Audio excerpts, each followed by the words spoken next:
Alors, nous allons continuer le cours de mémoire. On s'était arrêté vers la fin du chapitre sur les concepts objets. Alors, je vous fais un rapide rappel de ce que je vous ai présenté en quelques minutes. La première chose, juste pour que vous ayez en tête les principaux concepts qu'on a déjà vus. Donc, la première chose, c'est la partie objet et message. Donc, l'objet, c'est la structure.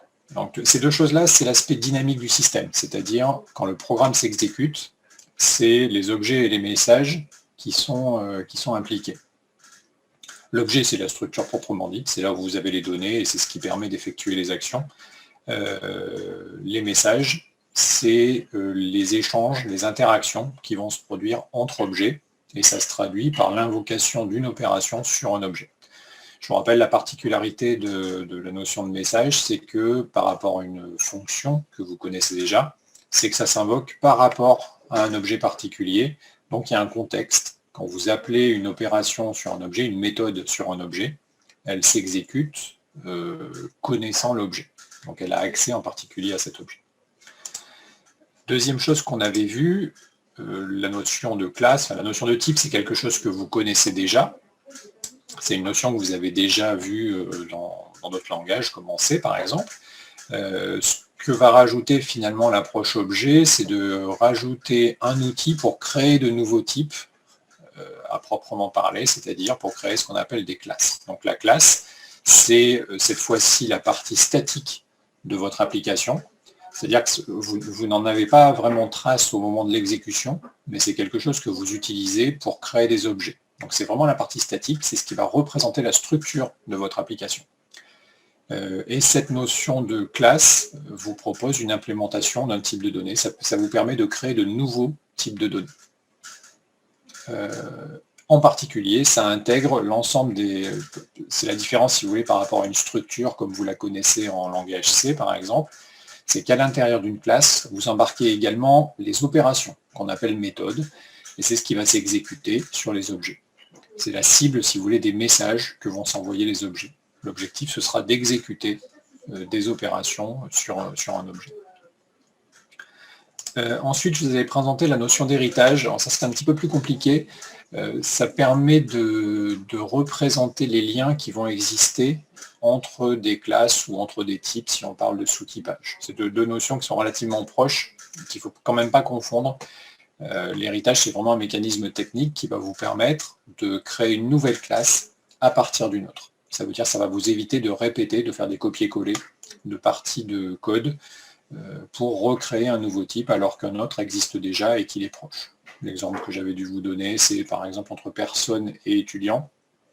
Vous n'allez rajouter dans étudiant finalement que ce qui le différencie de la notion de personne. Et on avait vu ensuite des choses un petit peu plus évoluées par rapport à l'héritage, la notion de polymorphisme qui permet d'adapter le comportement d'un objet par rapport à son type, c'est-à-dire le même message que l'on va envoyer à deux objets différents, s'ils sont de types différents, éventuellement va produire des effets différents. Donc, le polymorphisme va vous permettre, tout en gardant cette notion d'héritage entre classes, c'est-à-dire pour un même message, de pouvoir adapter le fonctionnement de la classe phi, d'un objet qui serait du type de la classe phi. Et enfin, dernière chose, je vous ai parlé de la notion de classe abstraite. Une classe abstraite, ça n'a pas grand-chose de spécial, hein, c'est juste une classe tout à fait classique, mais il y a certaines opérations de cette classe qui ne seront pas implémentées pour des raisons de généralisation. C'est-à-dire, si vous prenez l'exemple qui est ici, on ne sait pas forcément implémenter la méthode translate, sachant rien sur la forme. Donc on sait juste que c'est une forme graphique, qu'éventuellement ça peut se déplacer. Mais comme on n'a pas plus d'informations, on n'est pas capable d'implémenter la notion de déplacement. Donc on va définir cette méthode translate ici, sans préciser son fonctionnement. Et cette fois-ci, ce sera dans les sous-classes que le fonctionnement sera adapté, et on utilisera le polymorphisme pour s'assurer que la bonne version de la méthode sera invoquée. Voilà. Donc ça, c'était un très rapide survol de ce que je vous avais des concepts objets qu'on a déjà présentés, sachant que c'est à peu près tout ce que vous allez voir de neuf cette année. Mais c'est assez compliqué quand même. Donc ne soyez pas trop confiant avec ça, c'est assez délicat à manipuler, ça change pas mal de ce que vous connaissez déjà. Donc prenez votre temps pour bien assimiler ces notions. Ce qui va nous intéresser aujourd'hui, je repasse sur la version slide du cours, je vais commencer par parler un petit peu des relations entre classes pour vous montrer comment on va faire interagir ensemble des objets. Dès que vous allez faire interagir des objets les uns avec les autres, en fait, ce que vous allez faire, c'est que vous allez créer des liens, des dépendances entre ces objets et qui vont se traduire souvent par une représentation au niveau de la classe elle-même. Le lien le plus ténu qui puisse exister entre un objet, c'est ce qu'on appelle une dépendance, c'est simplement le fait que un objet, d'une façon ou d'une autre, va avoir besoin d'un autre objet pour effectuer ce qu'il a besoin d'effectuer. Typiquement, ça va se traduire par un paramètre dans une méthode, simplement. Donc ça ne va pas se traduire par un lien structurel entre les classes représentant les deux objets. C'est juste, on aura besoin, par exemple, d'un paramètre. Après, on va avoir des relations plus fortes entre les objets qui vont se traduire sur les classes elles-mêmes en termes de structure. C'est ce qu'on appelle des associations. C'est typiquement l'exemple que j'avais pris entre le cercle et le point. Le centre du cercle, c'est un point. Donc en fait, il y a une relation assez forte entre le cercle et le point parce que ce cercle embarque un point qui représente son centre. Donc cette notion, elle est structurelle. On verra que ça apparaît quelque part dans la classe, cette information-là, de façon très forte. Et ça va lier de façon assez importante ces deux classes. Pourquoi c'est important? Parce que quand vous allez vouloir réutiliser une partie de votre application, ces liens de dépendance vont vous contraindre quand vous allez vouloir reprendre des morceaux de votre programme. C'est-à-dire vous serez obligé, pour utiliser un élément, vous serez obligé de prendre aussi tous les éléments qui sont dépendants de cet élément-là. Et enfin, la dernière relation dont je vous ai parlé, dont je vous ai parlé juste avant, qui s'appelle l'héritage, c'est une autre relation très forte entre classes. Donc quand vous allez créer un lien d'héritage, si vous voulez par exemple réutiliser une sous-classe, vous serez obligé aussi de réutiliser la superclasse. Et c'est pareil, c'est un lien qui sera structurel, c'est-à-dire qu'on va le voir au niveau de la classe. La relation de dépendance, c'est ce qu'il y a de plus léger, de plus ténu. Ça va se traduire au niveau du... Alors, je ne sais pas si j'ai un petit exemple, mais en plus j'ai pas mis d'exemple, donc ça ne va pas être très concret pour vous. Ça veut simplement dire que quand vous allez invoquer par exemple une opération sur un objet, vous allez lui passer en paramètre un autre objet. Cet objet-là que vous allez passer en paramètre, c'est une relation de dépendance que vous allez établir entre ces deux objets. Mais ça ne va pas se traduire, à part par le fait que dans une signature de méthode, vous aurez le type de cet objet, ça ne se traduira pas au niveau de la classe. Il n'y aura pas d'attributs supplémentaires qui vont refléter ce lien. Les associations, par contre, ce n'est pas la même chose. Vous allez réellement avoir à l'intérieur de la classe quelque chose qui va représenter ce lien d'association. Si je vous donne un exemple, ici vous avez, c'est ce que je vous ai montré tout à l'heure, j'ai changé, j'ai pris le cercle cette fois-ci, mais j'ai choisi la notion de dessin. Donc là, l'idée, c'est que dans votre application, vous gérez par exemple des dessins qui vont être constitués principalement de cercles. C'est ce que montre ce lien entre les deux classes. Et ce lien, sur ce diagramme, on appelle ça une association, c'est-à-dire que pour un cercle, un cercle va apparaître dans des dessins, et un dessin va être composé de cercles. Et donc, quand vous allez avoir ce lien-là à représenter en termes de programme, vous allez devoir modifier la classe cercle et ou la classe dessin pour représenter cette relation entre vos deux classes. Et pour faire apparaître ça de façon encore plus claire, j'ai rajouté ce qu'on appelle une classe d'association, donc ne gardez pas ça en tête, c'est pas important. C'est juste que cette association-là peut avoir des attributs, enfin des informations qui sont associées à cette association. Donc, si je considère par exemple que vous voyez, mon cercle apparaît dans un dessin, forcément il ne va pas apparaître n'importe où. Il va avoir une certaine position dans ce dessin. Mais cette position-là, elle ne fait pas partie de cercle, c'est-à-dire qu'un cercle en lui-même ne va pas avoir cette information. S'il n'est pas dans un dessin, il n'a pas besoin de cette information. Le dessin en lui-même, s'il n'a pas le cercle en question, c'est pareil, il ne va pas avoir cette notion de position qui va apparaître dans ce dessin. Donc c'est vraiment quelque chose qui caractérise le lien entre les deux. Et donc cette information-là, vous n'allez pas pouvoir la stocker dans cercle, puisque ce n'est pas une information liée à cercle. Vous n'allez pas non plus pouvoir la stocker dans dessin, ce n'est pas une information qui est directement liée au dessin. Il va falloir la stocker justement dans une chose supplémentaire qui va représenter cette association. Donc, tout ça pour vous dire qu'une relation de ce type-là va se traduire concrètement dans vos classes. Il va y avoir quelque chose dans la classe qui va représenter cet élément-là, et éventuellement dans une autre classe, c'est-à-dire que la relation elle-même peut être une autre classe. Donc, une possibilité, ce serait de définir une classe qui s'appelle apparaît dans laquelle on fait référence aux participants, donc d'un côté le cercle, de l'autre côté le dessin, et je vais faire apparaître ce que je veux stocker dans mon... Alors, mon exemple n'est pas cohérent, parce que là je vous ai parlé de la position, et ici je vous parle du nombre d'occurrences, mais l'idée c'est que vous allez avoir des informations supplémentaires qui vont être associées aux liens qui existent entre deux classes. Donc vous voyez ce que je veux dire par là, c'est que vous allez avoir vraiment une structure, donc là en l'occurrence carrément une classe, qui va représenter l'association. Donc certains liens vont conduire à modifier la structure de votre application en termes de classe. Je crois que j'ai un autre exemple après. Vous pouvez avoir des associations éventuellement entre plus que deux classes. Entre cercle et dessin, c'était une association binaire, c'est-à-dire entre deux classes, mais on peut imaginer des associations entre plus de classes que deux. Donc, par exemple, étudiant, professeur et salle, et on va définir la notion de cours comme étant une association entre ces trois classes.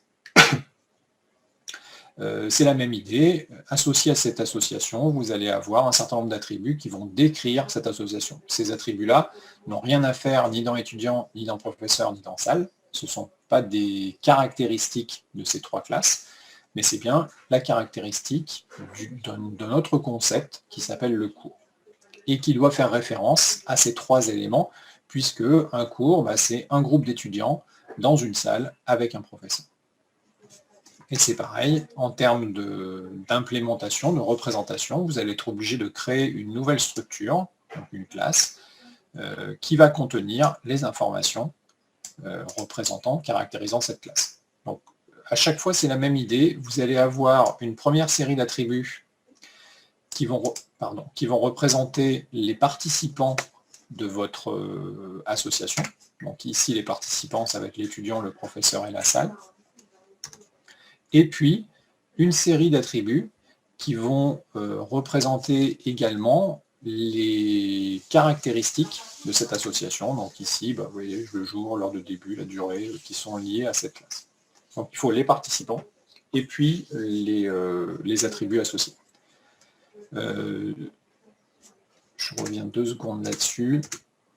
Éventuellement, si je n'avais pas cette information supplémentaire à rajouter, je peux me débrouiller en modifiant dessin ou en modifiant classe pour conserver cette association entre les deux. Par exemple, je pourrais dire que dans dessin, j'ai rajouté une collection de cercles qui représentent les cercles qui sont présents dans le dessin. Donc dans ce cas-là, ce lien n'apparaîtrait pas dans une classe à part, mais pourrait être représenté directement dans la classe dessin. C'est pareil dans cercle, je pourrais avoir une collection qui dit ce cercle fait partie de ce dessin et ce dessin. Donc j'aurai une structure ici, comme un tableau ou une liste chaînée, dans laquelle je stockerai des références vers les différents dessins dans lesquels ce cercle apparaît. Donc ce qu'il faut retenir là-dedans, c'est que quand vous avez une relation de ce type-là, donc une association, ça va se traduire d'une façon ou d'une autre au niveau de vos classes, soit sous forme d'attributs, soit carrément sous la forme d'une nouvelle classe qui va contenir cette information.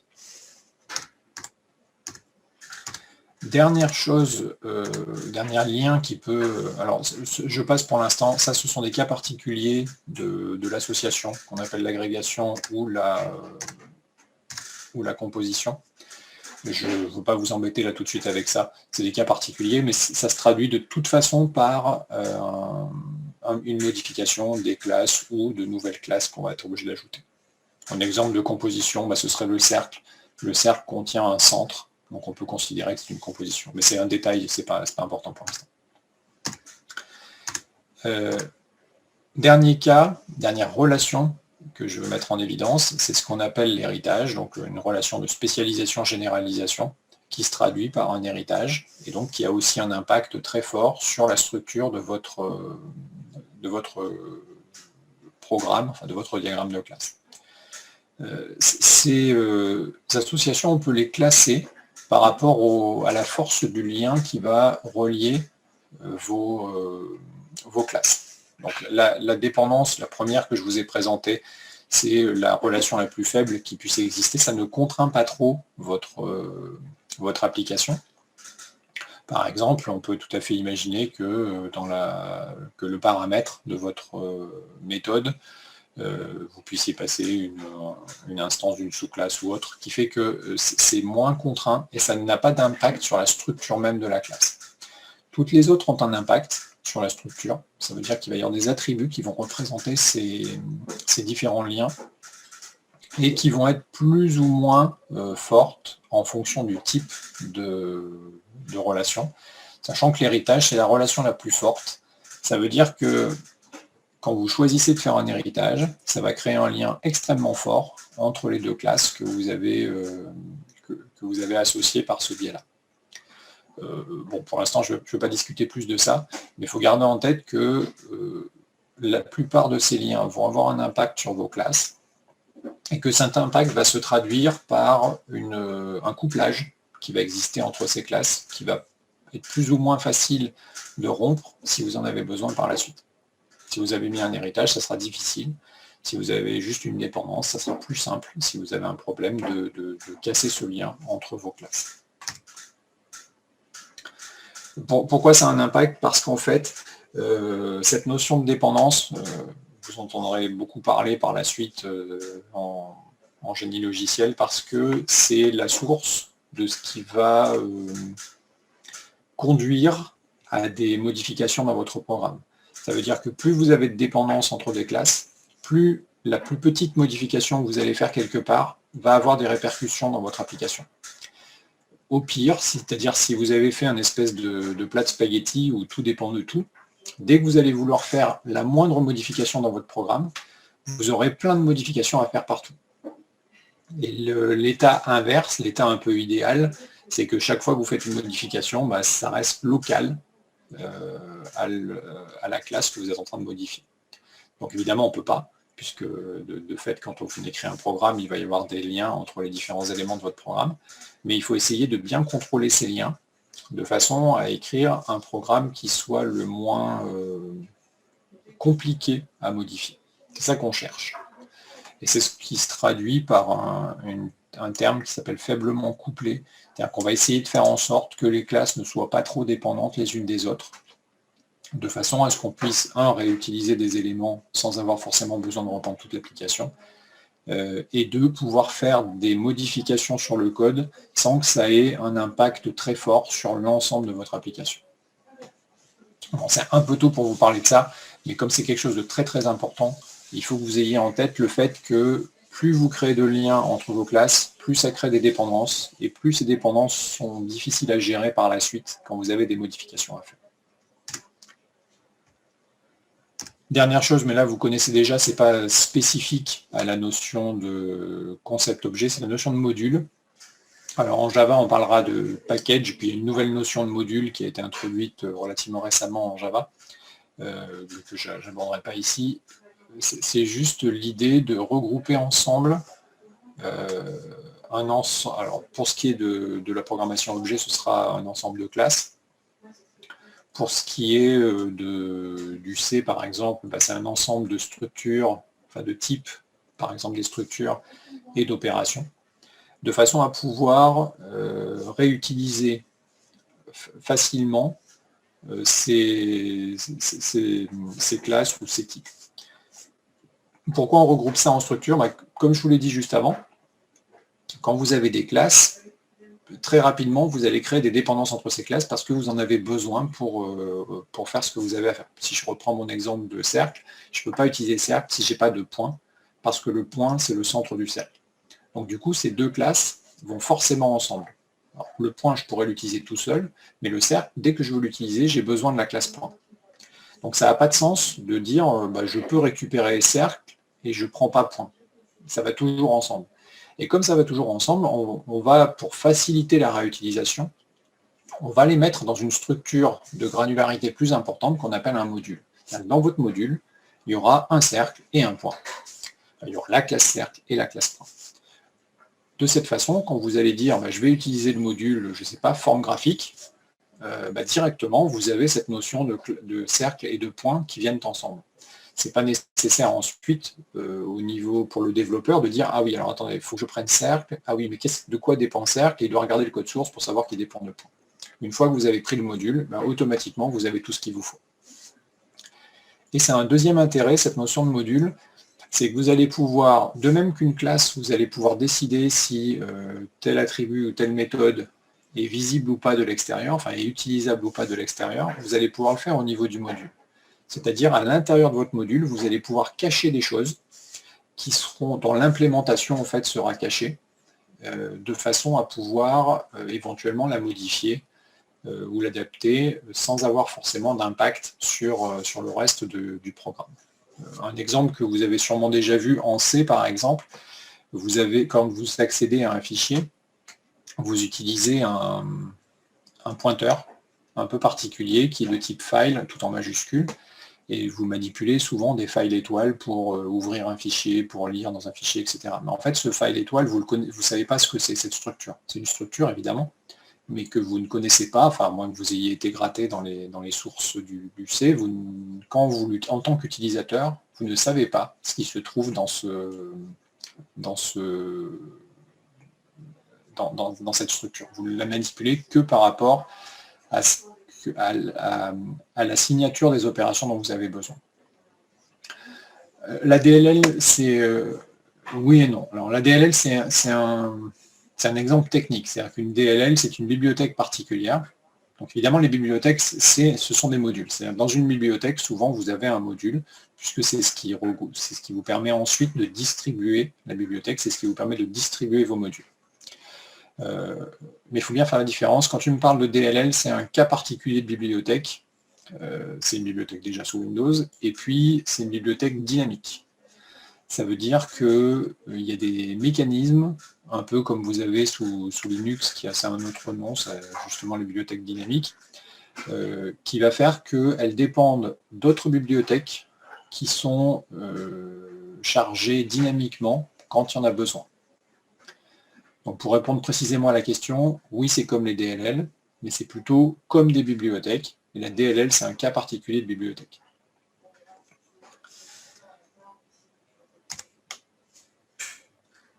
Donc le module, vous allez le voir en Java assez rapidement. Il y a un certain nombre de choses dont on a besoin qui sont dans des modules séparés et qu'on va importer dans notre programme pour pouvoir les utiliser. Ça a un deuxième effet, c'est que vous allez pouvoir gérer, quand vous avez par exemple un type qui apparaît dans plusieurs modules, vous allez pouvoir, c'est-à-dire qui a le même nom dans plusieurs modules, vous allez pouvoir éviter les conflits de nommage parce que justement ces modules forment un espace de nommage. Voilà, on retrouve les qualités. Donc typiquement ces modules, on va les représenter sous cette forme-là, et puis on va avoir ces dépendances qui vont créer des liens également entre les modules. Donc de même que vous avez des liens entre les classes, à l'échelle des modules, vous allez pouvoir aussi avoir des dépendances qui vont faire que, par exemple, si vous voulez utiliser ce module-là, donc les modules peuvent être subdivisés aussi en sous-modules. Il y a une structure comme pour les classes. Et ces dépendances vont avoir la même importance qu'au niveau des classes. Ça veut dire que vous ne pourrez pas utiliser, par exemple, ce module-là sans disposer de celui-là. Parce que cette dépendance va faire que dès que vous voulez faire quelque chose ici, vous avez besoin de ce qui se trouve là. Voilà. Donc, cette notion de gestion de dépendance, de couplage, va avoir un énorme impact sur la conception de votre application. mais c'est un petit peu tôt pour vous parler beaucoup de ça.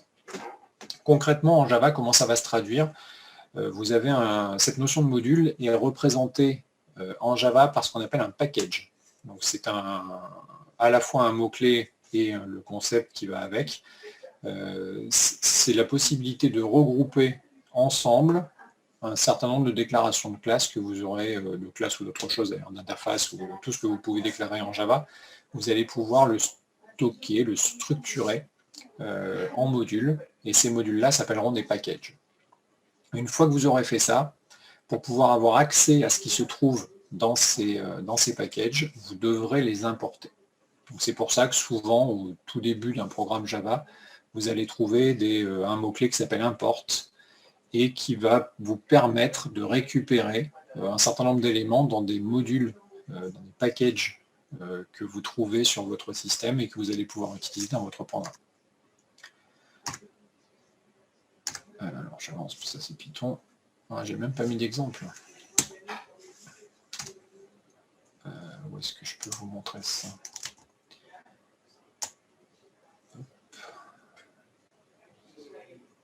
Par exemple ici, ce genre de directive-là vous permet de... Vous voyez correctement l'IDE, c'est bon? Vous voyez l'exemple de code, ça va. Cette ligne-là vous permet de déclarer un nouveau package. Donc le package va avoir ce nom-là, ça peut avoir un nom plus ou moins compliqué. Et dans ce package-là, ça veut dire qu'en fait, vous allez placer cette structure particulière qui s'appelle une énumération à l'intérieur de ce package. À l'inverse, si je regarde, est-ce que je l'ai ici? Je n'ai pas d'importation. Est-ce que je vais trouver quelque chose avec une importation? Voilà. Par exemple ici, j'ai une directive qui commence par import, qui me sert à récupérer cette classe, la classe .2d qui se trouve dans ce package-là, pour pouvoir l'utiliser dans mon application. Voilà. Deux exemples, package et import, qui sont liés à cette gestion justement de modules en Java.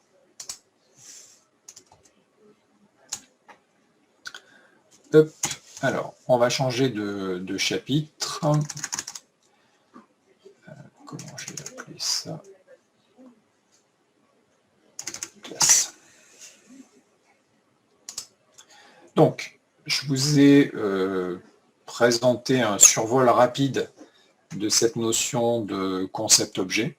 Donc, je vous les ai listés et puis je vous ai rapidement dit ce que ça représentait. Maintenant, on va rentrer dans le détail. Et dans ce chapitre-là, on va regarder beaucoup plus en détail ce que sont les objets et les classes et comment on les met en œuvre avec le langage Java.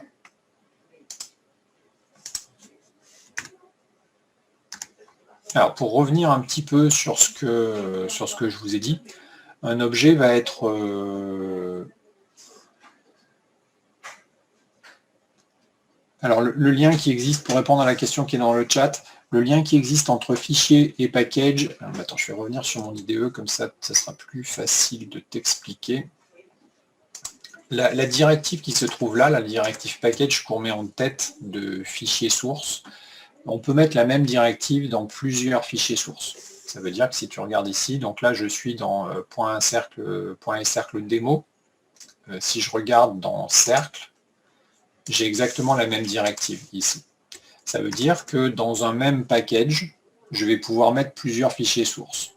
Encore une fois, faites bien la différence. Un fichier source, c'est un outil technique, c'est un fichier. La notion de package, c'est un concept objet. Ça veut dire qu'il n'y a pas forcément un lien direct entre le concept et la notion de fichier. Si je vous donne un autre exemple, dans un langage par exemple comme C++, quand je veux déclarer une classe, je vais déclarer la classe dans un fichier .c et je vais déclarer l'entête de la classe dans un fichier .h. Ça veut dire que pour déclarer une classe dans un langage comme le C++, je vais avoir deux fichiers. Donc faites attention parce qu'il n'y a pas toujours un lien direct entre le concept objet et la structure de fichier qui vous sert à le représenter. En Java, c'est la même chose.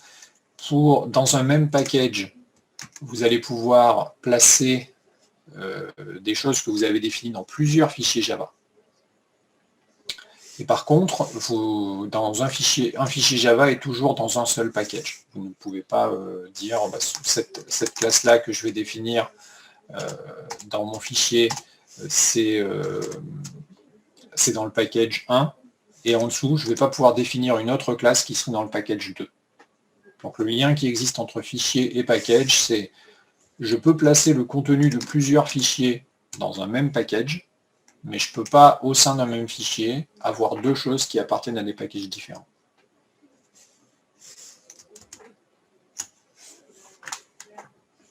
Alors, je reviens sur cette notion d'objet et de classe. Donc, je vous rappelle, l'objet, c'est ce qui va vous représenter les caractéristiques dynamiques de votre système, c'est-à-dire ce qui se passe à l'exécution. Ce sont des objets qui vont faire les actions que vous avez besoin de faire dans votre programme. Un objet, c'est composé de deux éléments, comme je vous l'ai expliqué. Une structure interne, qui représente l'état de l'objet. Donc là, dans votre tête, ça doit ressembler à une structure en C, c'est-à-dire qu'un objet, c'est ni plus ni moins, si je ne m'intéresse que à son contenu, à ce qu'il est capable de stocker, c'est ni plus ni moins qu'une structure commencée. C'est-à-dire, c'est un espace mémoire dans lequel je vais stocker un certain nombre d'informations qui sont organisées, donc qui sont même nommées, il y a des espèces de variables que j'utilise à l'intérieur, qui représentent les différents éléments de cet objet. Donc cet état, c'est ce qu'on appelle l'état de l'objet, contient un ensemble de propriétés. Alors en terminologie, on parle de variables d'instance. Instance et objet, c'est synonyme, vous pouvez considérer que c'est synonyme. Donc quand on parle de variables d'instance ou attributs, ce sont des variables qui sont définies à l'intérieur d'un objet, donc dont les valeurs sont ce qui représente l'état de l'objet. On parle aussi de données membres, parce qu'en C++, c'est une terminologie qu'on utilise, mais en Java, je l'utilise généralement pas. Mais bon, c'est quelque chose qui existe. L'état de l'objet est donc représenté par la valeur que prennent ces attributs à un instant donné. Et il faut bien comprendre que chaque objet va avoir sa propre copie de ces attributs. Gardez en tête que si vous avez par exemple plusieurs objets de type point, ils vont avoir chacun une valeur pour x et y. Comme si vous placiez différents points sur votre feuille, et du coup, chacun va être positionné à différents endroits, et donc chacun va avoir une abscisse et une ordonnée. Bien évidemment, dans un programme objet, un attribut peut tout à fait être lui-même un objet. On a l'exemple du cercle et du point. Le centre du cercle, c'est un objet qui est un point. Donc dans l'état de mon objet cercle, j'ai un objet point. Donc bien évidemment, il n'y a pas de limite à ça. Ça donne une espèce de structure arborescente à votre objet, c'est-à-dire qu'un objet donné, c'est la racine éventuellement d'un arbre dont chaque feuille dont chaque nœud est un objet, et dont les feuilles sont souvent des littéraux, c'est-à-dire des types primitifs. La deuxième chose que vous allez trouver dans un objet, et ça c'est différent de ce que vous connaissez, comme par exemple pour les structures en langage C, c'est le comportement. Sur chaque objet, vous allez pouvoir invoquer des méthodes. On va le faire en utilisant cette notion de message que je vous ai présentée la dernière fois, et chaque message que vous allez envoyer à un objet va se traduire par l'invocation d'une opération ou d'une méthode que l'on va trouver dans cet objet. Généralement, c'est le seul moyen que vous avez de manipuler un objet. On masque la plupart du temps l'état interne de l'objet. Vous n'avez pas accès directement à l'état interne de l'objet. Et donc, ce qui va vous permettre de manipuler votre objet, c'est exclusivement ces opérations. Donc, ces méthodes ou opérations qu'on a définies sur cet objet. Comment on définit ces opérations? En fait, on a une signature. C'est encore une fois comme une fonction. La seule différence très importante, c'est que chacune de ces opérations va être invoquée par rapport à un objet particulier. Donc ça, il faut faut vous le tatouer sur le front, chaque opération, la grosse différence qui existe entre une méthode et une fonction, telle que vous la connaissez en C, c'est que ces opérations s'exécutent dans le contexte d'un objet particulier, donc elles ont accès directement à l'objet lui-même. Donc ces attributs font partie du contexte. C'est comme si vous aviez des variables locales, si vous voulez, dans votre fonction. Dès que vous appelez votre fonction, en fait, vous avez accès aux variables locales qui sont représentées par l'état de l'objet. Donc la méthode sait sur quel objet elle a été invoquée, et donc elle a accès aux attributs de l'objet.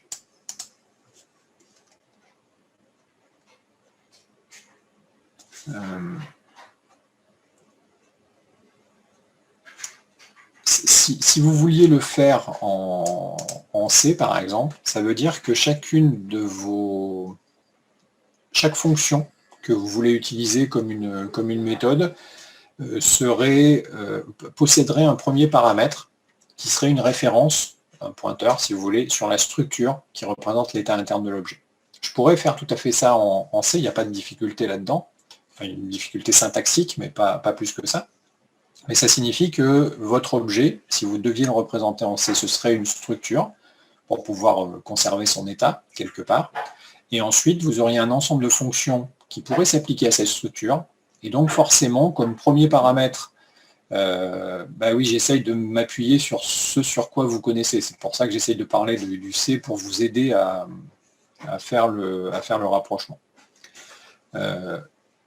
Donc si je pourrais même vous faire un petit exemple, mais ça sera peut-être un peu long. Donc du coup, la fonction devrait prendre en premier paramètre un pointeur sur la structure pour pouvoir agir dessus. Donc si vous êtes un peu à l'aise en C, considérez qu'un objet c'est ça. C'est-à-dire, c'est une instance de votre structure, vous avez créé une variable de la structure en question, et chaque fois que vous voulez agir sur cet objet, vous avez une fonction à laquelle il faut passer en premier paramètre un pointeur sur cette structure. Alors le parallèle s'arrête là parce que justement en Java, on n'a pas besoin de passer ce premier paramètre parce que justement, c'est ce que vous apporte le langage. Donc faites attention, quand vous invoquez une opération sur un objet particulier, vous ne passez pas l'objet en paramètre justement parce que c'est automatiquement fait du fait que vous invoquez cette opération sur un objet. Je n'ai pas d'exemple là. Attendez, je vais vous montrer sur l'IDE, ça sera plus simple parce que.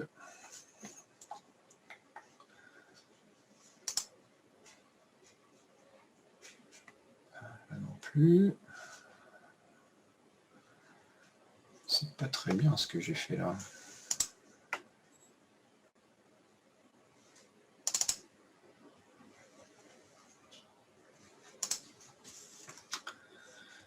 Par exemple, donc ça va donner quelque chose comme ça. Ici, vous avez, peu importe la syntaxe, ça c'est un objet. Et sur cet objet, vous allez appeler une opération qui s'appelle translate. Et cette opération, c'est ce point-là qui fait le lien entre les deux. Cette opération-là est appliquée à l'objet qui se trouve là. C'est appliqué à cet objet-là. Ça veut dire qu'on envoie le message translate, on dit à l'objet, tu vas te déplacer de une unité en X et de 2 unités en Y. Et cet objet-là va réagir à cette opération-là. Par exemple, si je regarde cercle, translate. Donc le translate du cercle, vous voyez, il est implémenté ici. Ça me permet de vous montrer que l'implémentation est là. Donc déplacer un cercle, ça revient à déplacer son centre. Et donc vous voyez ici, je fais référence à centre, au centre du cercle. Je réponds à la question tout de suite. Je fais référence au centre du cercle, et le centre du cercle, il est défini à l'intérieur de la classe. Donc ça, c'est un attribut de la classe auquel j'ai accès directement à partir de mon opération sans avoir besoin de passer un paramètre particulier qui me permet d'y accéder. D'accord? Donc ce qui est important de voir, c'est quand vous définissez une opération, une méthode, vous avez automatiquement accès aux attributs de cette classe.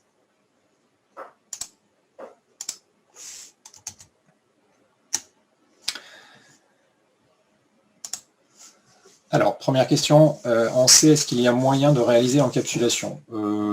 Partiellement. C'est-à-dire qu'il n'y a pas, mais ceci étant, en Java, il y a moyen de violer l'encapsulation. Il y a des moyens techniques de contourner l'encapsulation. Donc, il n'y a pas je ne sais pas s'il y a des langages qui sont vraiment, qui t'empêchent complètement d'accéder à une donnée. Mais il faut bien voir qu'en termes de concept, en Java, tu as tous les outils pour éviter d'y accéder. En C, c'est plus compliqué. L'encapsulation n'existe pas en tant que telle en C. Tu vas la traduire par des choses que tu vas cacher à l'intérieur de modules, donc notamment dans les points C, et tu vas rendre public un certain nombre de choses, un nombre de choses limitées dans les points H. Tu peux regarder, si tu veux un exemple de ça, justement la classe file, enfin la structure file en C. Je peux peut-être même vous la trouver.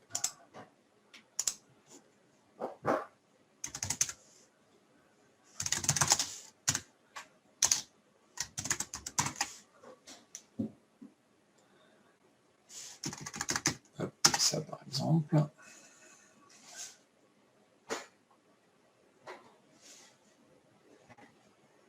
Je n'ai pas cherché avant, donc je ne sais pas sur quoi je vais tomber. J'espère juste que ça va ressembler à ce que je veux.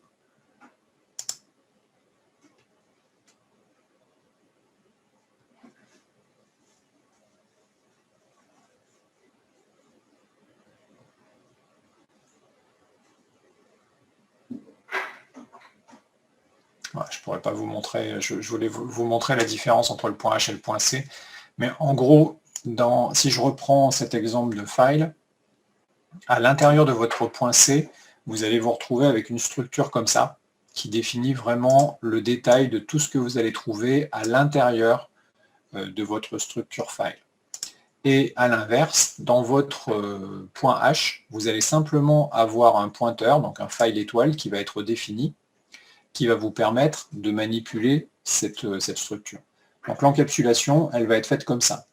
Dans l'implémentation dans le point C, tu vas cacher la structure elle-même, et dans le point H, tu vas exporter le pointeur vers cette structure.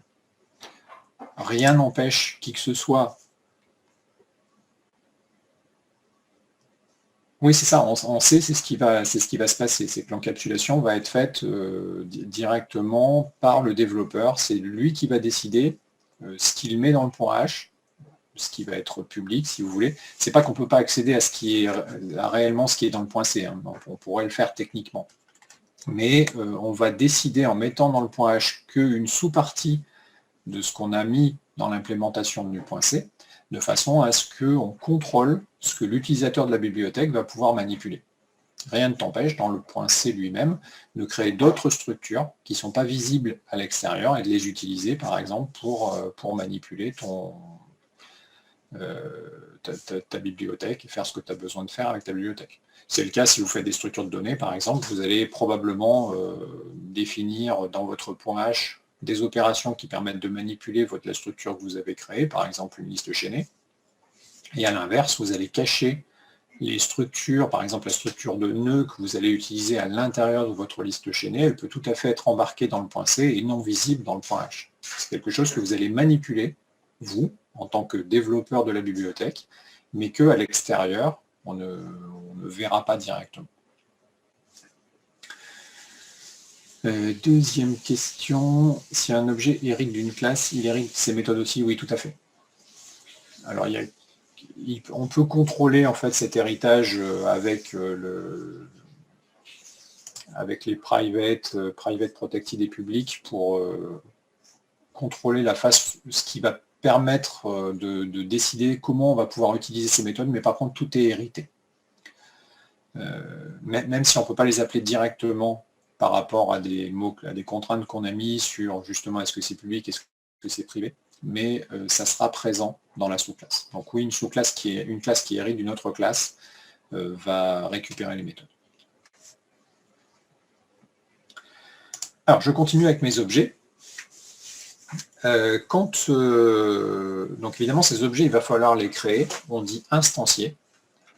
En Java, on va créer des objets à partir d'une classe. Donc on a besoin de la définition de la classe, si vous voulez, pour pouvoir créer un objet, tout simplement parce que quand vous allez allouer la mémoire pour cet objet, pour que le système alloue correctement la mémoire, il a besoin de savoir ce qu'il y a à l'intérieur, pour pouvoir allouer suffisamment de place, par exemple, pour placer tout l'état de l'objet. Alors par rapport à un langage comme le C, où quand vous créez une nouvelle structure, vous ne faites qu'allouer de la mémoire, là ça va plus loin. La mémoire va être allouée sans que vous ayez besoin de préciser par exemple la taille que vous avez besoin d'allouer. Et surtout, vous allez avoir une initialisation de cet objet. C'est toujours quelque chose, ces deux étapes-là vont être systématiquement réalisées dans un langage à objet. À la fois l'allocation, qui est plus ou moins automatique, et l'initialisation de l'objet que vous allez contrôler vous-même avec une méthode particulière. Une fois que vous avez fait ça, l'opérateur qui vous permet d'allouer, enfin d'instancier des objets, va vous renvoyer une référence sur votre objet, qu'ensuite vous allez pouvoir lier à une variable pour pouvoir la manipuler.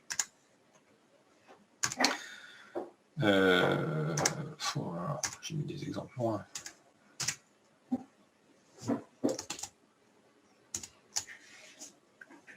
Donc ça veut dire que quand vous créez un objet, avec cette forme-là par exemple, ça va avoir deux effets. Donc le new en Java, c'est l'opérateur qui vous permet de créer des objets à partir d'une classe. Donc le new vous demande la création de l'instanciation d'un objet. L'instanciation se fait à partir de la classe .2d. Et l'initialisation va être contrôlée par une méthode particulière qu'on appelle un constructeur et qui va être automatiquement invoqué quand vous faites la création de votre objet.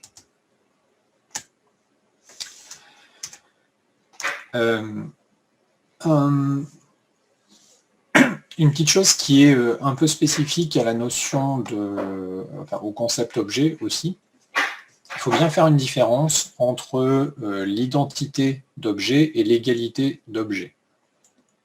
Pourquoi ça? Voilà, je vous montre sur mon exemple, ce sera plus simple. Donc sur mon diagramme, j'ai représenté différents objets. Les petites cases comme ça, rectangulaires, représentent des variables. Quand il y a une flèche qui en sort, c'est une variable de type référence. Quand vous avez une valeur à l'intérieur, c'est un type primitif. Donc là, vous voyez, c'est un réel qui est à l'intérieur de la variable. Il faut comprendre ça comme ça. Tout ce qui est rond, ça représente des objets, c'est-à-dire une zone mémoire qu'on a réservée pour stocker un certain nombre d'éléments. Et ce qui se trouve à l'intérieur du rond, c'est l'état de l'objet. Quand je parle d'identité et d'égalité, l'identité, c'est le fait que vous pouvez avoir deux références qui sont égales, c'est-à-dire qui pointent sur le même objet. Vous voyez, P3 et un autre P3, en fait, c'est le même objet. Donc si je compare P3 et un autre P3, je peux dire qu'ils sont identiques, c'est le même objet. L'identité de l'objet, ça fait ça signifie, enfin on compare finalement la référence vers cet objet. Est-ce que les références sur ces deux objets sont les mêmes? La notion d'égalité, c'est différent. Deux objets sont égaux s'ils ont le même état, c'est-à-dire si la valeur des variables qui se trouvent à l'intérieur sont les mêmes. Donc par exemple, l'objet référencé par P3 et l'objet qui sert de centre à C3, ils sont égaux, vous voyez, ils ont 0 dans les deux cases, dans le X et dans le Y. Ils ne sont pas identiques, c'est-à-dire ce ne sont pas deux objets qui sont au même endroit dans la mémoire, ils n'ont pas la même référence, ce sont bien deux objets distincts.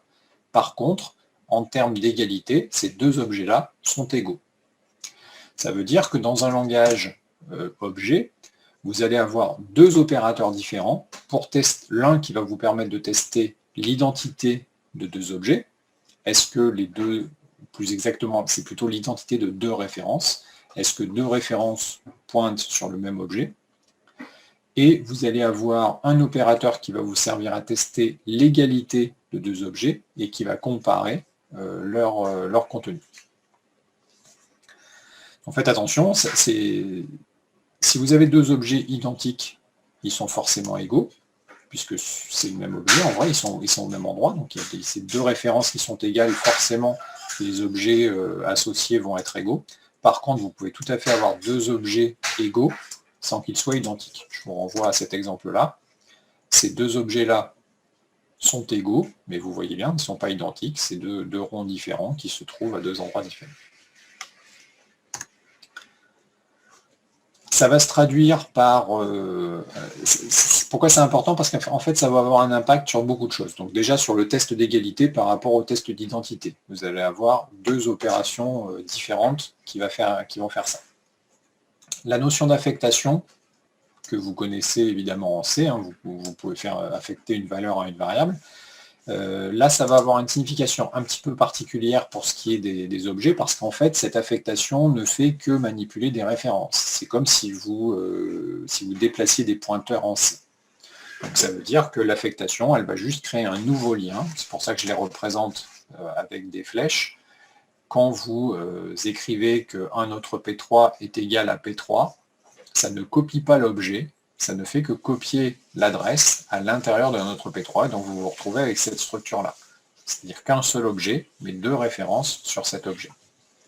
Donc l'affectation, méfiez-vous, l'affectation n'alloue pas de nouvel objet, ne crée pas de copie d'un objet. Donc vous manipulez toujours le même objet, c'est juste que vous avez à nouveau récupéré sa référence et vous l'avez stocké quelque part dans une variable. Mais on peut avoir éventuellement besoin de faire une copie d'un objet. Donc dans ce cas-là, il va falloir un opérateur particulier qui va se charger de dupliquer l'objet, c'est-à-dire d'en allouer un autre et de copier le contenu du premier vers le second. Mais c'est pareil, ça va créer une petite difficulté, à savoir quelle est la sémantique de la copie. Si je reviens sur mon exemple, tac. Imaginez que je veuille copier, par exemple, ce point. Je veux faire un nouveau point C3. Qu'est-ce que ça signifie de copier C3? Est-ce que ça signifie de copier juste cette structure-là qui représente le cercle et de partager ce point-là entre les deux nouveaux cercles? Ou est-ce que ça veut dire copier le cercle et copier le point? Donc ça va dépendre du contexte.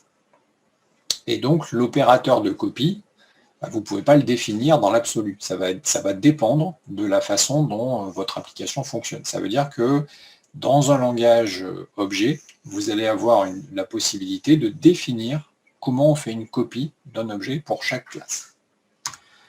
Donc ça veut dire que pour chaque classe, vous allez avoir des opérations particulières pour construire un objet, donc qui vont servir à initialiser votre objet. Vous allez avoir des opérateurs particuliers pour tester l'égalité des objets. Vous allez devoir rajouter des choses pour faire ça. Et vous allez avoir aussi des opérations particulières pour faire des copies d'objets, pour savoir si vous faites des copies qu'on appelle superficielles, ou alors des copies profondes, c'est-à-dire où vous allez vraiment copier toute l'arborescence. Oui, en C++, c'est effectivement ça. On fait de la surcharge d'opérateurs en C++, mais vous allez avoir, en C++, ça s'appelle un constructeur de copie, par exemple, ce qui va vous gérer Non, c'est pas opérateur plus, ça n'a pas de lien avec ça. Mais en C++, tu vas pouvoir redéfinir différents opérateurs qui vont avoir un lien avec ça. Donc, déjà, tu vas pouvoir faire un constructeur de copie pour faire la copie. Et puis redéfinir par exemple le test d'égalité pour vérifier l'égalité de tes valeurs.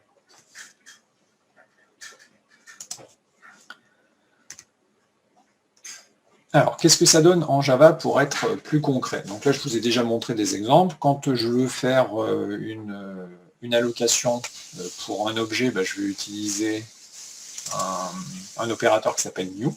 Donc ça, ce n'est pas une opération, c'est vraiment un opérateur. Ça ne s'applique pas à un objet particulier. Par contre, ça va créer un objet particulier. En paramètre, je lui passe la classe que je veux utiliser comme modèle pour mon objet. Et ensuite, je lui passe les paramètres qui vont me permettre d'initialiser cet objet-là. Les deux étapes que ça va générer, je vous les ai déjà expliquées. Ça va réserver la mémoire. Donc ça, c'est un truc qui se fait automatiquement. Enfin, vous ne choisissez pas la taille mémoire que vous allouez. Le système va être capable, à partir de la description de la classe, de déterminer quelle taille de mémoire il faut réserver. Et ensuite, va invoquer le constructeur, c'est une méthode particulière qui va se charger d'initialiser l'objet. Une fois que tout ça est fait, l'opérateur new renvoie une référence que vous allez ensuite lier à une variable pour pouvoir manipuler votre objet. On voit rien du tout.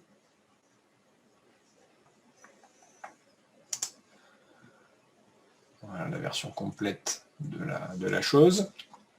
Donc, quand vous faites une déclaration de ce type-là, donc faites attention, c'est important, quand vous écrivez ça, vous déclarez P1 comme étant une référence sur un point. Mais quand vous déclarez une référence sur un point, vous ne créez pas de point. Vous avez juste une petite case qui s'appelle P1 et qui pointe pour l'instant sur rien. Donc tant que vous n'avez pas créé quelque chose avec new, en ce qui concerne les objets évidemment, vous ne pouvez pas utiliser P1. Quand vous faites new.2d et que vous l'initialisez, ça va créer votre instance de point. Et le new va retourner une référence. Donc il faut récupérer cette référence et l'associer à P1 pour pouvoir ensuite manipuler cet objet. C'est ce qu'on fait avec ce genre de syntaxe-là, où on va écrire .2d P1 égale new.2d. Ça va créer, donc cette partie-là va créer l'objet lui-même. Cette partie-là va déclarer cette variable et l'affectation va lier la référence qui se trouve ici avec votre variable. Donc il faut faire toutes ces étapes-là pour obtenir un objet utilisable, c'est-à-dire pour que P1, vous puissiez faire quelque chose dessus. Si vous oubliez de faire le new, vous allez générer une erreur d'exécution de votre programme qui va vous dire que la référence est incorrecte.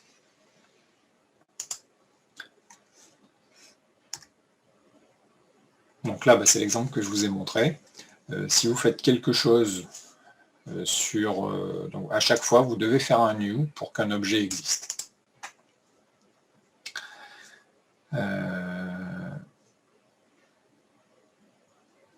Donc là, si vous avez bien compris, sur les 4 premières lignes, jusque-là, à votre avis, combien d'objets points ont été créés? Vous pouvez mettre dans le chat. Moi, j'aurais pu faire un sondage, mais on va faire simple. Combien d'objets points existent d'objets, hein. Combien il y a d'objets? Ouais, c'est ça. Donc là, vous avez effectivement 3 objets. C'est assez facile dans ce cas-là, puisqu'il suffit de compter finalement le nombre de new que vous avez dans votre exemple, et ça vous dit combien d'objets ont réellement été créés. En termes de référence, c'est-à-dire de variables par contre sur des points, cette fois-ci on en trouve 4, P1, P2, P3 et un autre P3. Mais cette ligne-là ne crée pas d'objet, elle se contente de recopier la référence qui se trouve dans P3 dans un autre P3. Par rapport à l'identité, vous voyez ici, je teste l'identité. Donc l'opérateur égal en Java, ne soyez pas perturbés par ça, ça teste l'identité, ça teste les références. Absolument pas le fait que les deux objets sont égaux. C'est-à-dire que ici, alors, évidemment, s'ils sont identiques, ils sont aussi égaux. Donc là, ça va impliquer que P3, si ça c'est vrai, ça implique aussi que P3 est égal à un autre P3. Par contre, vous pouvez tout à fait avoir P3 qui est différent d'une variable avec les deux objets qui sont égaux pour autant. Une fois qu'on a nos objets, comment on accède ou comment on invoque une méthode, ou comment on accède aux attributs d'un objet? La notation est très simple, c'est juste avec le point. Donc, dès que vous avez une référence sur un objet et que vous voulez faire quelque chose sur cet objet, vous allez utiliser la notation point. Donc, par exemple, quand j'ai un attribut de mon objet qui s'appelle x, et que j'ai ma référence vers mon point qui s'appelle P1, je peux écrire P1.x pour y accéder. Alors ça, c'est en théorie, parce que la plupart du temps, le contrôle d'accès aux attributs d'un objet, on le met au niveau privé, c'est-à-dire qu'on interdit l'accès aux attributs. Donc à l'extérieur d'un objet, normalement, cette notation-là provoque une erreur de compilation qui dit que x n'est pas accessible à l'extérieur de l'objet. Quand vous êtes dans les méthodes de l'objet, il n'y a même pas besoin de préfixer, donc vous avez directement accès à X à l'intérieur de votre application. Par exemple, je peux vous montrer la classe point ici. Donc, dans ma classe point, je définis mes attributs comme étant privés. Ça veut dire que je n'ai pas le droit d'y accéder directement de l'extérieur. Par contre, quand je suis à l'intérieur de la classe point, je peux par exemple ici renvoyer la variable x sans qu'il y ait de problème. C'est-à-dire j'ai accès évidemment à l'intérieur de ma classe à x. Par contre, à l'extérieur de la classe, c'est-à-dire dans le programme principal qui est ici, attends, je peux peut-être vous l'exécuter. Tac.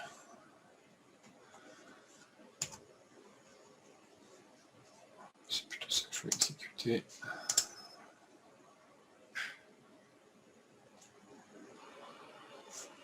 Comme ça, vous verrez le fonctionnement de... Ouais, c'est un petit peu long avec Gradle.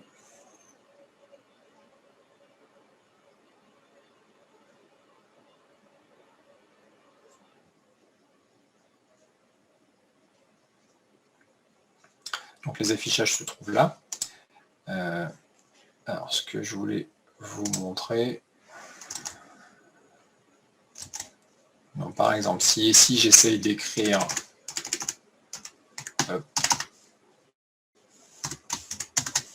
P1.x, 12. Tac. Donc déjà vous voyez l'IDE me le met en rouge. J'ai pas accès à. Je peux regarder dans le point. Hop. Donc même s'il s'appelle X ici, je n'y ai pas directement accès.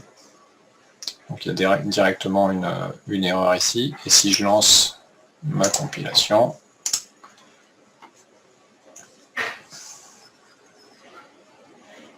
voilà. Ici vous voyez,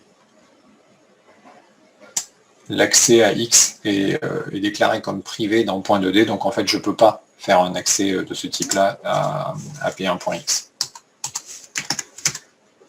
Donc en théorie, la syntaxe est correcte, on peut écrire P1.x, mais la plupart du temps, pour ce qui est des attributs, comme les attributs sont privés, on ne va pas avoir accès à X. Non, en général, justement, les attributs, on les met systématiquement privés, et ensuite on contrôle comment l'accès peut se faire à la classe. Parce que par exemple, pour point, tu vois, si je te remontre la classe point ici, j'ai effectivement une opération qui permet de récupérer la valeur de x, mais par contre, j'ai déclaré aucune opération qui permet de définir la variable.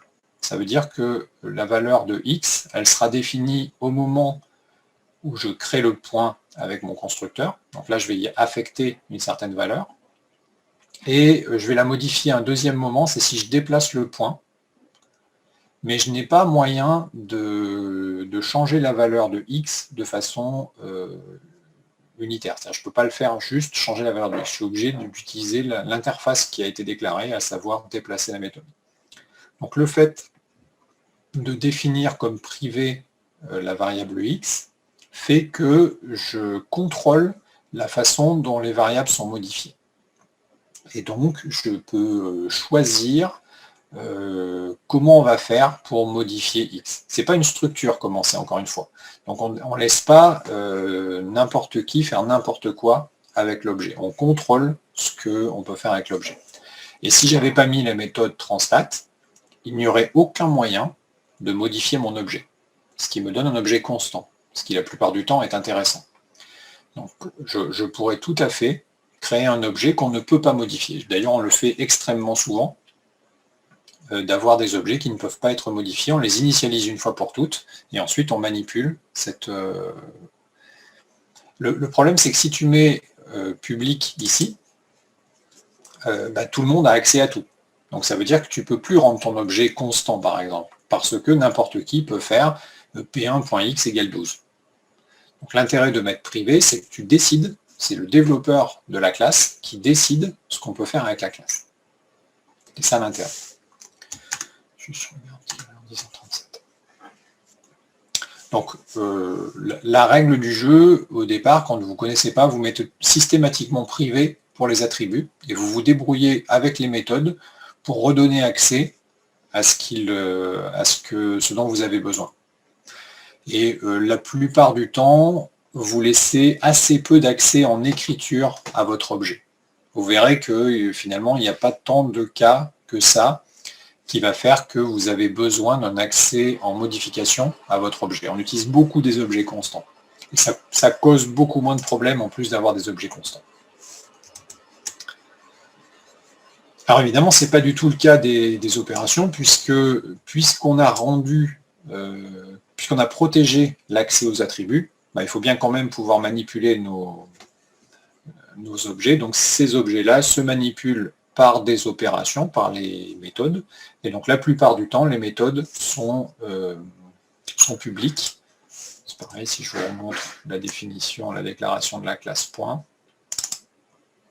Vous voyez, la plupart des méthodes, je crois toutes dans la classe point, sont définies comme étant publiques. Ça veut dire que pour le coup, là, tout le monde peut les manipuler. En termes de syntaxe, c'est exactement la même chose. Vous avez ce point qui va lier, en fait, c'est ce qui va représenter un message, c'est-à-dire ça va être l'invocation de cette méthode-là sur cet objet-là. S'il y a des paramètres, ils vont être entre les parenthèses.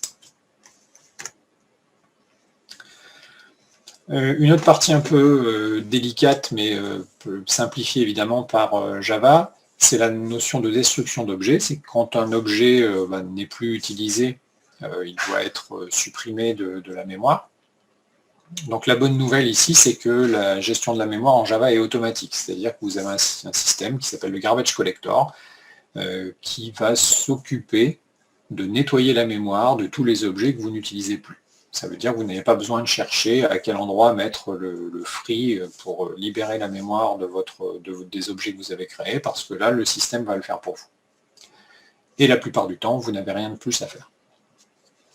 Ceci étant dit, il existe quand même dans chaque objet une méthode qui s'appelle finalize, qui peut permettre de libérer les ressources qui seraient détenues par l'objet avant qu'il soit définitivement supprimé de la mémoire. Je ne pense pas que vous aurez beaucoup besoin de vous occuper de cette méthode cette année. C'est des cas un peu particuliers. Mais normalement, pour tout ce qui est allocation mémoire, vous ne gérez pas cette chose. Finalize, c'est vraiment pour des ressources supplémentaires qui auraient éventuellement été associées à l'objet, comme par exemple un fichier qui aurait été ouvert et dont on garderait une référence à l'intérieur de l'objet. Ça peut être des choses comme ça. Mais je ne pense pas que vous en ayez besoin, vous, cette année. Un exemple d'objet que vous allez manipuler tout le temps en Java, c'est justement les chaînes de caractères. C'est tellement utilisé qu'il y a un littéral chaîne de caractères en Java. Une suite de textes, de caractères encadrés par des guillemets doubles. En Java, c'est une chaîne de caractères. Mais contrairement à tous les autres littéraux que vous trouvez en Java, comme un nombre entier, comme 12 ou comme 3,5, enfin 3.5, qui sont des types primitifs, la chaîne de caractères n'est pas un type primitif, c'est réellement un type objet. Ça veut dire que ça va se gérer un petit peu différemment. Enfin, ça va se gérer comme un objet et non pas comme un entier, par exemple. Pour corser un peu la chose, en Java, vous n'allez pas avoir un type chaîne de caractères, mais vous allez avoir 3 types chaînes de caractères. Il y a 3 classes qui permettent de manipuler les chaînes de caractères en Java. La première classe s'appelle string, c'est celle que vous allez manipuler la plupart du temps. Et ça vous permet de créer un objet chaîne de caractères qu'on dit immuable. Ça veut dire que c'est un objet constant, si vous voulez. Vous n'allez pas pouvoir changer la valeur de cet objet après sa création.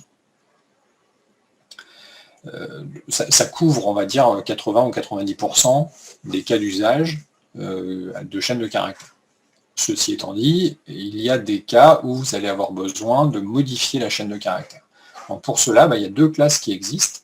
La première et la plus utilisée s'appelle String Builder, qui vous permet de modifier, de créer une chaîne de caractères qui sera ensuite modifiable. Et une seconde classe qui s'appelle String Buffer. Alors la différence entre les deux, et vous n'aurez pas besoin de... Enfin, c'est pas quelque chose que vous allez rencontrer cette année. String Builder n'est pas robuste à la programmation parallèle, pas robuste au thread. Ça veut dire que si vous avez, si vous manipulez des objets de type String Builder dans un contexte multithread, donc où vous avez plusieurs flots d'exécution qui manipulent vos objets, vous pouvez vous trouver dans des situations où un objet se retrouve partagé par plusieurs threads et les modifications rendent l'objet incohérent. Ça peut arriver. À l'inverse, string buffer, il est fait pour ça. Enfin, la classe string buffer est faite pour ça. Ça veut dire que si vous avez plusieurs objets string buffer qui sont manipulés, ou un même objet qui est manipulé par différents flots d'exécution, différents threads, les méthodes de modification de string buffer sont suffisamment robustes pour que ça ne rende pas l'objet incohérent. Donc vous allez principalement utiliser string et string builder. String, donc je vous dis 90% des cas, et string builder dans les quelques cas où vous aurez besoin de modifier la chaîne de caractères. Une chaîne de caractères, c'est un format assez riche, c'est un format Unicode. Ça veut dire que vous pouvez à peu près gérer n'importe quel type de caractère à l'intérieur de votre chaîne. C'est quelque chose que vous n'allez pas gérer, en fait, directement, c'est supporté par le langage. Pour créer la chaîne de caractères, vous allez pouvoir le faire, la plupart du temps, vous allez le faire à partir d'un littéral, chaîne de caractères, ou alors à partir d'un des nombreux constructeurs de la classe. Alors, je pourrais vous montrer ça. Hein.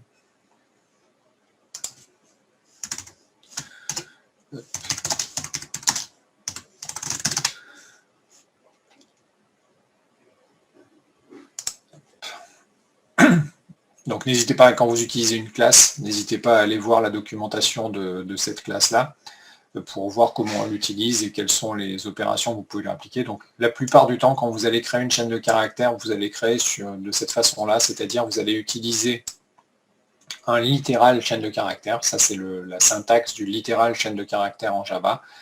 Et cette opération-là va créer une chaîne de caractères. D'ailleurs, c'est une des rares façons de créer un objet en Java sans utiliser new. Et vous voyez, c'est juste c'est géré par le compilateur, mais ce que vous écrivez, en fait, quand vous écrivez ça, c'est ça. Donc le new existe, c'est pas parce que vous ne l'utilisez pas que ça n'utilise pas new. Ça veut dire qu'il y a réellement un objet qui est créé avec l'opérateur new quand vous faites ça. C'est pas de la magie, c'est juste caché derrière l'utilisation de ce littéral chaîne de caractères. En plus de ce new, vous allez avoir, vous voyez ici, si vous regardez dans string, vous avez tous les constructeurs de string, et en particulier ici, vous voyez toutes les façons possibles de créer une chaîne de caractères à partir d'autres... Oui, l'opérateur, l'affectation, le égal, il ne fait pas de différence en fait entre string et autres. Hein. Lui, ce qui lui importe, c'est est-ce que le type de la référence correspond au type de l'objet qu'on essaie de lui affecter. Donc là, ça c'est clairement de type string, vous voyez, c'est la même chose que ça. Donc ça renvoie une référence sur string, et là la variable est de type string, donc ça c'est autorisé.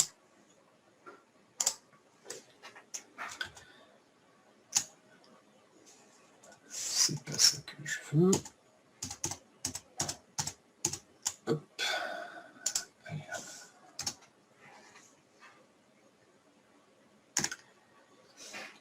Ensuite, à partir du moment où vous avez cette chaîne de caractères, vous allez pouvoir appliquer un certain nombre d'opérations que vous avez ici. Alors si vous allez un peu plus bas dans la liste des opérations, vous voyez en dessous des constructeurs, vous allez trouver les méthodes de la classe string, et donc là, vous voyez, il y a une bonne collection de méthodes pour manipuler ces chaînes de caractères. Donc des choses transformer en minuscules, transformer en majuscules, extraire une sous-chaîne, etc., etc. Donc là, vous irez voir, il y a beaucoup d'opérations que vous allez pouvoir faire sur vos chaînes de caractères, sachant qu'aucune de ces opérations ne modifie la chaîne de caractères parce que justement string ne manipule que des chaînes constantes. Donc ça ne modifie jamais la chaîne sur laquelle vous travaillez. Il faut faire un petit peu attention d'ailleurs parce que je crois que vous avez une méthode. Voilà. Par exemple, vous voyez la méthode qui s'appelle replace, qui, comme son nom l'indique, va remplacer un caractère dans votre chaîne de caractères. En fait, ne remplace pas le caractère. Elle crée une nouvelle chaîne dans laquelle le caractère que vous avez demandé de substituer a été remplacé, mais la chaîne d'origine n'est pas modifiée. Donc faites attention, quand vous manipulez des objets de type string, ils ne sont jamais modifiés par ce que vous faites. Éventuellement, s'il y a une opération qui est censée faire une sorte de modification, ça va renvoyer une nouvelle chaîne dans laquelle la modification est faite.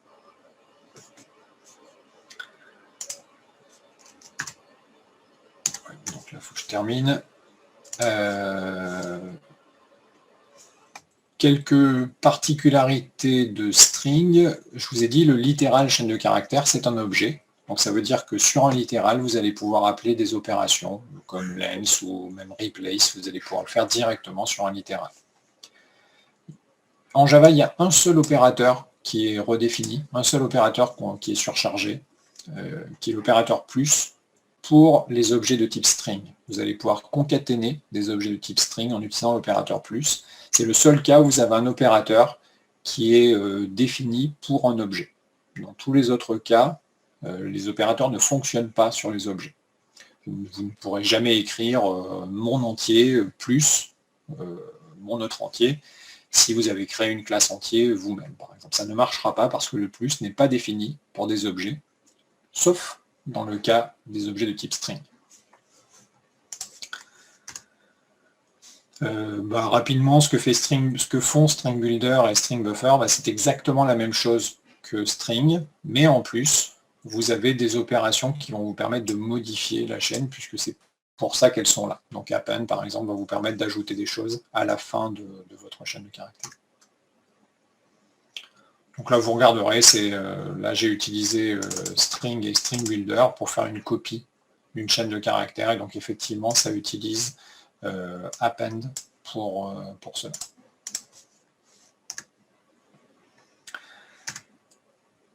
Très bien, je m'arrête là pour aujourd'hui. Alors attendez, donc une question, mais donc quand on fait un lowercase sur une